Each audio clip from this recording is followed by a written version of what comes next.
free tailgate spot. Oh. We're looking at that one, right?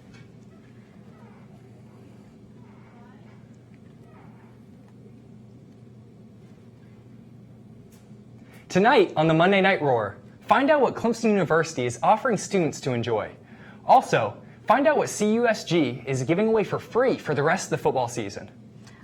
Then see what Clemson's Army ROTC is doing as they are put to the test. And lastly, find out why 3 students from Greenville ended up in the hospital. I'm Taylor Newsome. And I'm Horace Priester. All this and more coming up on the Monday Night Roar.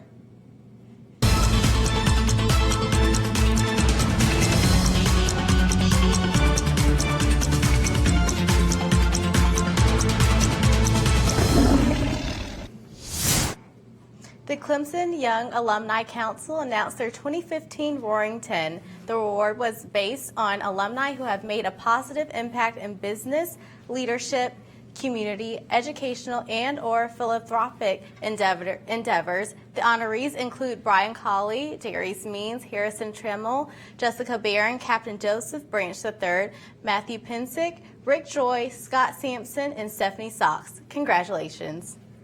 Miami's 58-0 loss to Clemson on Saturday was not the only thing that made waves in Hurricanes football program after taking the largest loss in Miami football history.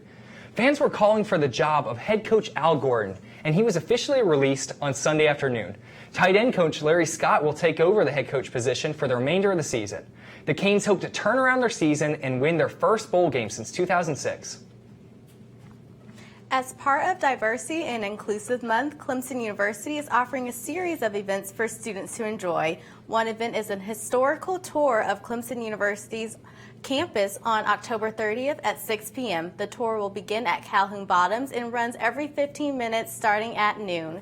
The last tour will start at 1 p.m. A truck driver was pronounced dead at the scene in Anderson, South Carolina. A Florida woman lost control of her car and crashed into the guardrail and came back onto the highway and hit the truck. The driver tried to avoid the woman's car but struck the car going off the highway. The dog, however, did survive the crash.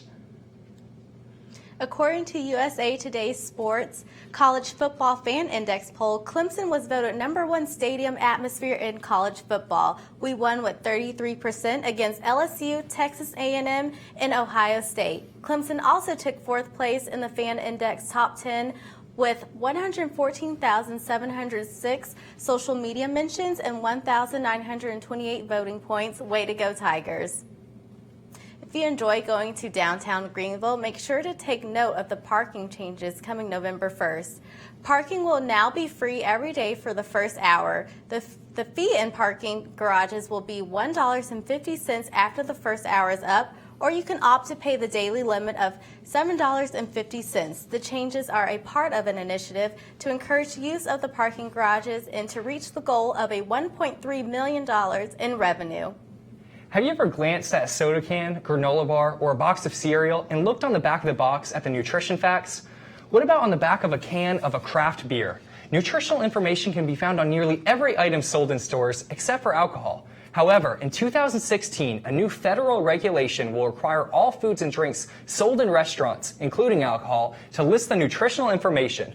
While this only applies for alcohol sold in restaurants, many breweries are concerned and scared that they may have to begin revealing calorie information on cans and bottles. This will lead to additional packaging costs. Also, on Saturday, President Obama stated his opinion on standardized testing and how they fit into the classroom on a day-to-day basis. The president stated that he wants only 2% of class time to be spent on standardized test taking. He and many others believe that there should be a substitute measurement for intelligence and overall academic performance. Many share this opinion on the overemphasis of the SAT, ACT, and other standardized tests, and they hope for a new and improved way to develop. Although President Obama cannot force states to limit standardized testing, a report from the New York Times states that he will ask Congress to make his plan into legislation. Wells Fargo donated $350,000 to Clemson University's Call Me Mr. and Emerging Scholars Diversity programs. The generous donation will help to financially assist young men in the Mr. program and will help fund 6 students in the Emerging Scholars Program. Wells Fargo's gift will contribute as part of Clemson's $1 billion Will to Lead campaign to support faculty and students with scholarships. Here's John Oliver with the latest in entertainment news.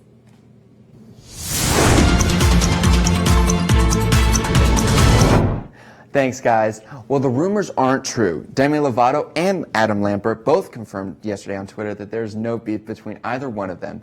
Speculations began when Lambert was kicked off of Lovato's upcoming world tour. However, Lambert later explained that complex business deals kept him from performing. Nick Jonas will be joining Lovato, and I can't wait to see them together. Philip Phillips is gone off the singles market. The former American Idol contestant got hitched this past weekend to longtime girlfriend Hannah Blackwell. The couple was married in Georgia amongst 250 close family and friends.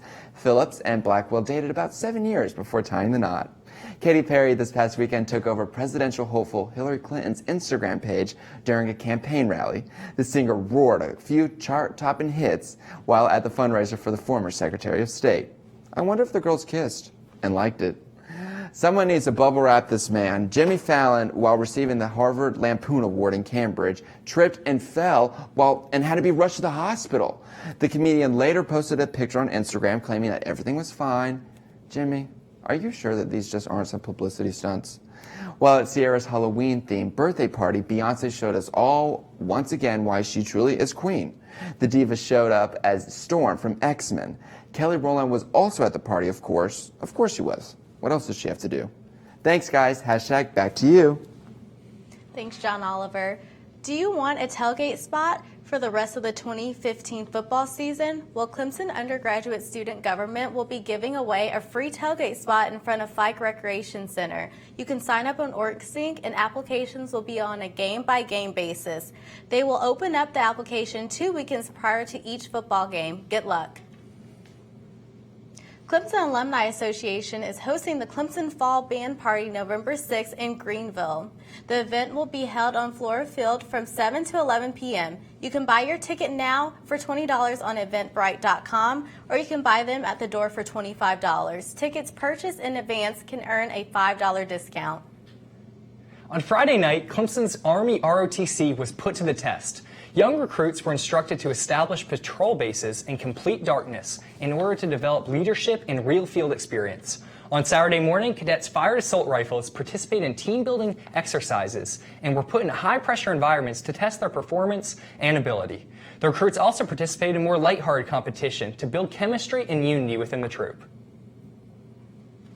Our class is stressing you out and you're in need of some comic relief? Well, Tiger Paw Production has the event for you.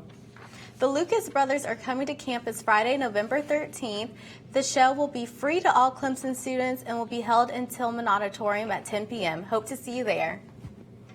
If you're a graduating nursing major and are interested in working at a nursing home after graduation, the Upstate has a job for you. According to Mayor Earl Myers, a nursing home is being built in Honia Path. The home will be called Jacoya Mansion and will be built in early 2016. The facility has over 150 jobs to offer to graduating nursing majors. Drones are becoming both a dangerous and popular form of combat in the modern era. They are cheaply made, easy to acquire, and are hard to detect. However, a new advancement called Falcon Shield technology has provided a solution. Falcon Shield can detect and take control of unidentified foreign drones. The highly accurate radar first detects the drone and then proceeds to override its controls. The creators suggest that this invention could be crucial for military bases in order to protect from both attacks and spies from unwanted sources. In other news, if you are currently under insurance with Consumers Choice Health based out of Greenville, you may want to start searching for a new insurance company. The company announced that they will not sell policies in 2016, leaving over 67,000 people searching for a new insurance company. The company says that they are closing due to changes in the Affordable Care Act. Now here's Katie with some news on the Sullivan Center.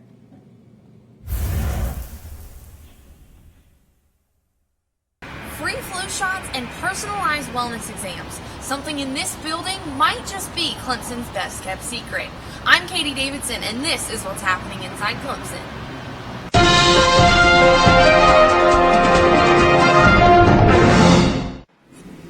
Create Created in the 1970s, the Joseph F. Sullivan Center is a nurse-managed health center that trains Clemson students in various fields for their futures. Paula Watt is the director of the center, and for her, the vision of the center has always been to help the community. We are a service vehicle and a collaboration and education vehicle.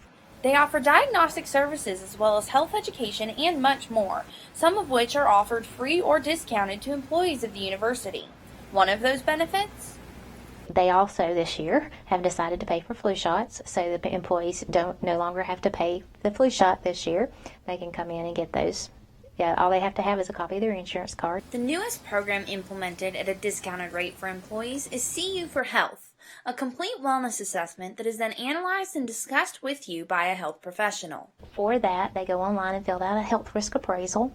Then we do some blood work. We do some basic biomeasures, which is blood pressure and weight and height and BMI, those kinds of things. And we feed all that into the computer. The computer generates a report that the patients can read, but we have health interns that we train in health education, and we train them to know what those things mean and how to go through the reports, and they sit down and individually, one-on-one, go through that with our employees. And with the university going tobacco-free in January, the Sullivan Center offers online tobacco cessation courses, as well as in-person counseling and prescription assistance. These services just scratch the surface of what the Sullivan Center can do for you, and if you'd like more information about what the Sullivan Center offers, you can visit their website or stop by the center, located in the bottom floor of Edwards Hall. From Clemson University, I'm Katie Davidson for Inside Clemson. Next month, scientists will use thermal imaging technology to scan 4 of Egypt's ancient pyramids in order to learn what lies beneath their surface. This technology will give observers the ability to view a few yards into the pyramid without even touching it. These structures are over 4,500 years old, and scientists believe that they will contain historical artifacts that will help the modern era learn more about how life was way back then. Do you need some Halloween plans? Do you enjoy haunted houses? If you answered yes, then the Upstate has the perfect haunted house thrill for you.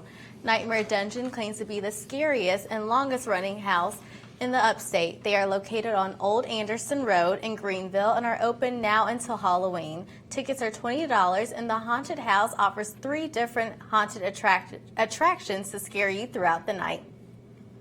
On Friday and Saturday, the Family Promise of Pickens launched their first annual Cardboard City fundraiser in Gateway Park in Clemson.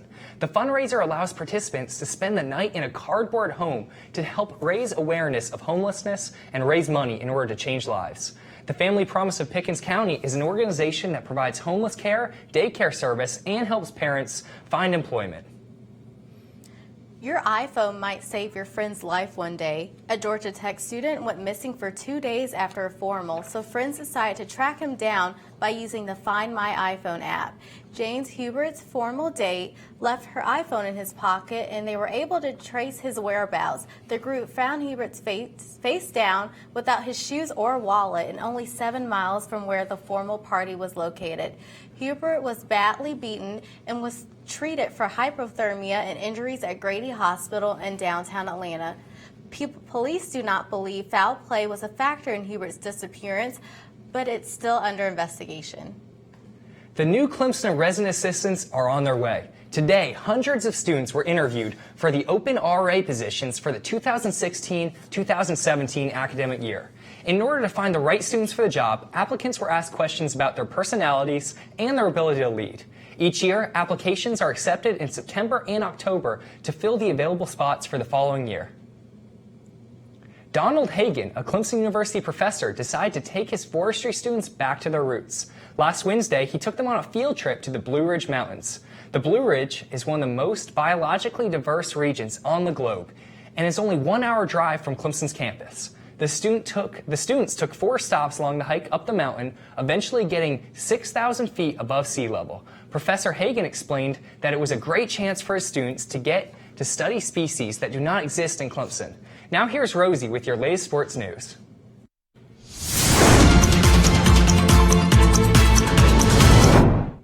It sure is a great time to be a Clemson Tiger. The Clemson football team beat down on the Miami Hurricanes in a 58-0 victory on the road in Coral Gables on Saturday, October 24th. This game set records for both teams. Our Tigers accumulated a season high of 567 yards versus the Hurricanes. Clemson also rushed for 416 yards, succeeding the team's highest total since 2000 against Wake Forest. Clemson has now won 10 consecutive games, which is the first time the team has done this since the 1983 to 1984 seasons, and has won 16 of the last 17 games, being the first time to reach such an accolade since the 1947 to 49 era. Individually, players like Deshaun Watson, Wayne Gallman, and Jordan Leggett can be prided for their familiar success for our Tigers. While excitingly, the second half allowed Tiger fans to get a glimpse of the young talent coming up the pipes. Backup quarterback Brian Kelly was a highlight, scoring on 2 touchdown runs to continue to build the Tigers' cushion. Bryant scored on a 59-yard run, his longest of the season. Unfortunately for the Miami Hurricanes, this beatdown by the Tigers handed them the worst loss in school history. This loss resulted in head coach Al Golden to be fired midseason and tight end coach Larry Scott to fill the interim position. Overall, this Clemson match has led Miami fans to be highly irritated and desperately seeking someone to bring back the swagger of the U football program we were all familiar with in the 1980s. Although the Tigers prepare to play on the road at NC State this coming Saturday, many heads are turned to the FSU-Clemson matchup in Death Valley on November 7th. There had been a lot of speculation that College Game Day would return to Clemson for the second time this season for the FSU matchup, many of which died after the Georgia Tech defeated FSU on Saturday. Going into the Georgia Tech game, FSU had won 30 straight regular season games and 28 straight conference games before falling 16-22. Georgia Tech blocked Florida State's 56-yard field goal attempt and returned it 78 yards for a touchdown as time expired to claim the victory. College football fans around the nation went wild over this play of the week.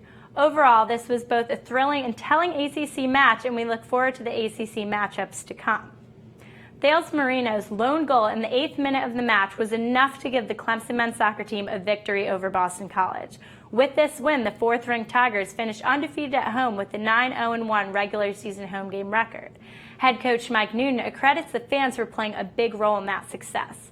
Reflecting on his seniors' collegiate careers, Newton remarks how there are 2 words that best describe this group of seniors: first class. He explains how the seniors displayed this first-class attitude from the moment they stepped on campus and have represented Clemson in this way on the field, on campus, in the locker room, and in the classroom. Now we look forward to next Friday, October 30th at 7 p.m. for the men's soccer team's final regular season game against NC State in Raleigh, North Carolina. The Clemson women's soccer team controlled the NC State Wolfpack in a 4-1 victory in Raleigh, North Carolina on Friday, October 25th. Oppositely, the Tigers fell short in a battle against UNC that ended in a lone Tar Heel goal in the 81st minute on Sunday, October 25th. Looking back on this matchup's history, Clemson is now 127-0 against the Tar Heels, with the lone win coming in at historic Riggs Fields in Clemson. The Clemson Tigers are now 12-3-1 in the regular season and 6-3-1 in the ACC. Earlier last week, Soccer America and NCSSA poll ranked the Tigers number 6, which is the highest NCSSA poll placement for Clemson women since 2000.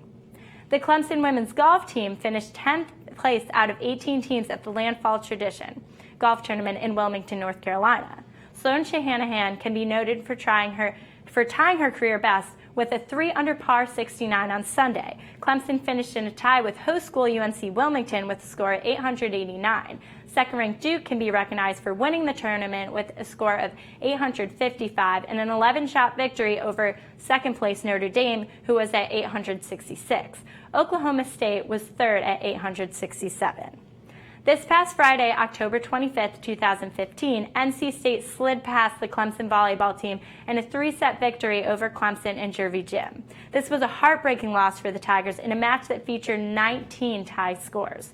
Ultimately, NC State proved victorious in a 21-25, 22-25, and 20-25 set victories. Thanks, Rosie. Last week, a Taiwanese woman went into labor on a flight from China to the United States. The child was born at a 30,000-foot altitude, close to the American border. It is yet to be determined if the child is going to be granted United States citizenship. Many are suspicious about the timing of the birth and believe that the mother was intentionally traveling to America so her child would earn U.S. citizenship. There is no doubt that the mother took a tremendous risk flying with 32 weeks of pregnancy. Luckily, there was a UCLA medical student on board who assisted with the birth. In local news, today, 2 people handled the remains of a skunk after it was attacked by a puppy. They didn't even realize, however, that they were exposed to rabies. Another case similar to that one is where a skunk attacked 3 dogs, which killed the skunk. The 3 people were advised to seek medical attention because rabies is a virus spread by the saliva and infection of animals. A registered sex offender was arrested at the North Carolina State Fair last Tuesday. Authorities said that someone reported him when they noticed that he was acting strangely. Officers decided to run a check on him and discovered that Tyrone Szabo was under the state's sex offender registry. He was arrested and booked in the Wake County Jail on charges of impersonating a public officer and being on the same premises as children. It is important to remember to be highly observant in public places like the State Fair. You never know who is all in attendance. An employee has been fired at Bon Secours St. Francis Health System after officials discovered she accessed personal patient information illegally. Officials are investigating further and seeing if any patient information was used illegally. Here's Trevor with your latest weather forecast.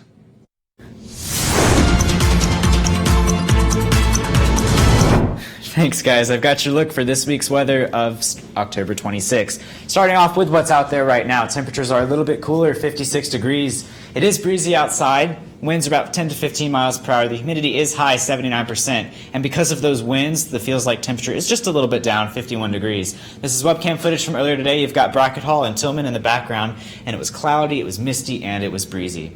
Next, we've got a look at the radar around the region. Just scattered showers today, but if I'm going to zoom out just a little bit, and you can see across the southeastern United States a lot of rain, especially coming in from the Gulf Coast states. And that's a lot of rain is what we're going to be seeing over the next few days. And it's going to be a cold rain too, so you got to look out for that. But this is all associated with the remnants of part Hurricane Patricia, which made landfall in Mexico last week, and a storm over Texas that is now spinning in. You can't see where I'm pointing, but spinning in across the southern United States. Next, we have the tropics, and this is just a water vapor satellite of what's close to home. Water vapor shows the level of moisture in the atmosphere, so you've got these brown colors, that indicates dry air, and then you've got the whites, you've got the grays and the blues, and that's moist air. And so that's just the same thing, just a different look as the radar. Leftover moisture from Hurricane Patricia to impact us this week, and as a reminder, the official end of the Atlantic hurricane season is November 30th. Next, we have the temperature trend for the next 7 days, and like I said, this week is going to start off wet. We've got a 90% chance of rain on Tuesday, and the temperature difference, high of only 53 degrees and a low of 52, so that rain is going to keep the temperatures down quite a bit. Rain will taper off on Wednesday, leaving cloudy skies on Thursday, and for Solid Orange Friday, I am expecting sunny skies. And don't forget to move your clock back this weekend as daylight saving times ends. Weather this weekend does look good.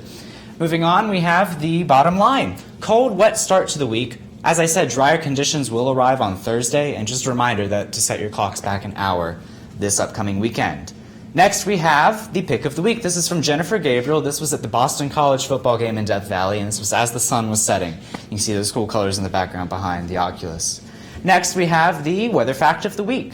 Did you know that the world's coldest recorded temperature of all time was 128.6 degrees Fahrenheit, which was located in Antarctica in 1960? That's the recorded lowest temperature. There have probably been more that are lower, but that's the lowest that's been recorded since we've been keeping tracks of those records. And lastly, make sure that you follow me on Twitter at Trevor's Weather for more frequent updates since I'm only here once a week. And of course, like and follow Tigervision on Facebook, Instagram, and Twitter for all the updates you need. Back to you guys. You're looking pretty spooky, Trevor. I'm glad we're not the only ones who still dressed up for Halloween. Well, that's your news for tonight. Be sure to follow us on Twitter at Tigervision and like us on Facebook for real-time news updates. Thanks for joining us tonight. Have a happy Halloween, and we'll see you next week on the Monday Night Roar.